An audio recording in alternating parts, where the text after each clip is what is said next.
Simple lang guys na recipe. Ito na.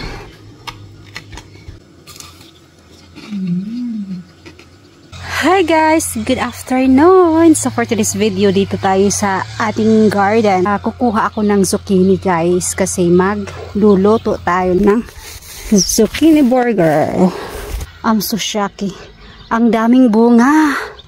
Ang ating mga zucchini guys. Hindi ko na kaya kainin to guys. Na maka-anemic man po dahil yung zucchini sa glamon. Mapalig opo. Tubigon man good siya guys. So papakita ko sa inyo guys kung gaano karami sila. Super init ngayon. Time check. Almost 6 in the evening. Evening na ba? Sabihin natin evening. Pero may araw pa. Tirik pa ng araw. Grabe sakit sa ulo. So pakita ko na sa inyo guys ang ating zucchini. Look at this. Oh my goodness. Ano? Ang dami sa loob guys. Ayun, may malaki pa. Ang gagawin natin nito. Kaya yung iba dito guys, pinakain na lang sa baboy guys. Kasi ano na siya, super laki na. Oh, tingnan mo. Kukunin pa rin natin yan. Pero masarap to ilagyan ng ano, lagyan ng aray ko, ang aking katawan. Aking paa. Yun bang kukunin ko yung green. Oh my goodness. Ito na lang kasi malapit. Gagawa ko ng burger nito guys. Ito lang. Ayan. Aray ko. Hi. Opo. Oh, di pala opo to. So, ito yung gagawin niya sa ating zucchini. Itong gagawin natin. Siyempre, hatiin. So, matambot siya guys. No need na to remove the skin. Okay na siya. Ito.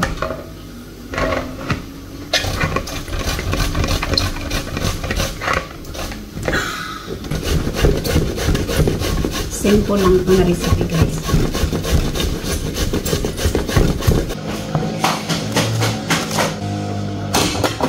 So, okay na siya guys. Ayan na po. Salt. Ikaw man, kupusan ba? Ayan siya guys. Para hindi mag-excess yung ano niya, tubig. Kumbaga is, maalako ka ng flour pag hindi mo siya i-squeeze. Kasi nagtutubig talaga siya guys. See? Ang daming tubig. So, wag lang masyadong i-squeeze para may tubig din siya. Bawasan lang natin.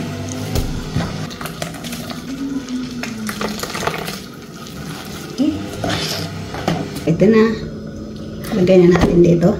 So, lalagyan natin ng mga ingredients or spices.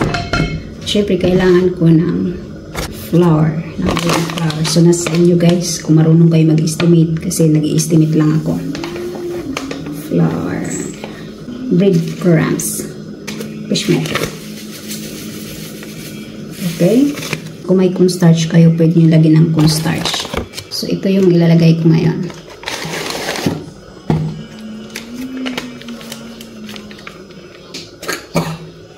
Maanghang kasi yun guys. Muna sa ilong ko. So ito yung cornstarch guys. Amidon dito sa Romania. Lagyan ko rin siya. Guys Uy, kadamihan. Patay tayo dyan. Hayaan mo na guys. Damihan ko. So ito yung itlog guys. Okay? Pak. Ang bilis naman nag-crack. Pwede ba ito sa dulo? Ayan. So, nasa sa inyo guys kung ilan ang gusto nyo. So, pwede kayo maglagay ng, wala akong soy sauce ngayon. Pasensya na, wala akong soy sauce. Ayan, may bawang tayo galing sa garden namin. Lalaki ng aking mga bawang, promise. So, lahat ng aking mga ginagamit na spices, garden na guys galing. Bawang, onions from garden na ito.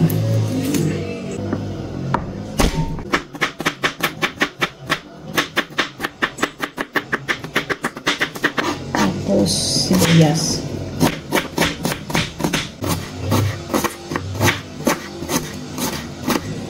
So, sa mga hindi kumakain ng mga zucchini, sure makakain kayo pag ganitong gagawin niyo.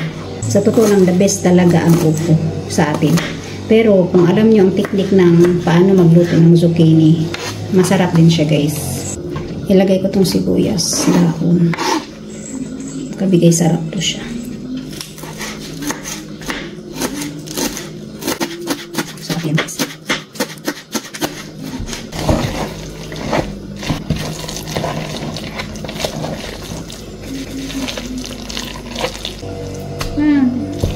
Na, di ba?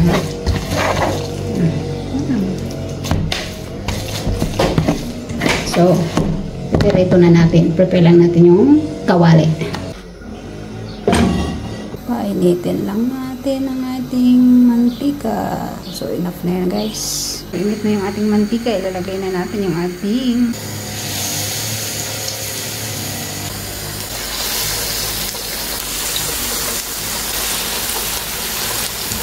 ganyan lang kasimple guys. O, diba ang bilis? Oh.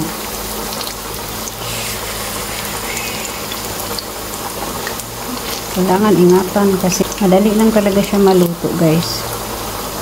So dagyan natin ng isa dito. Simple lang guys na recipe. May ulam na kayo. Balik ta rin ang iba. Okay na siya guys.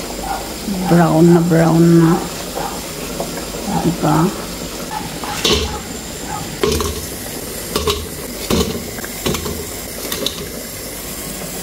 Ayan na po guys. Ito na ang ating burger na zucchini. I-taste natin guys.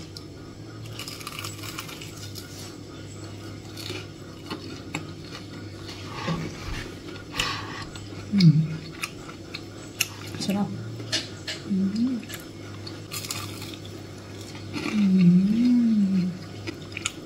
Karob-karob. Marami na.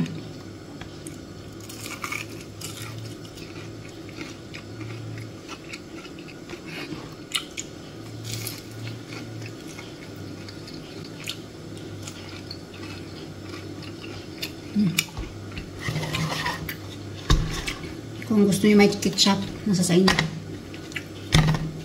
Pero okay lang walang ketchup. Malasa na siya. That's all about our video for today. And I hope you enjoy watching guys. And may natutunan kayo sa aking recipe. So bye!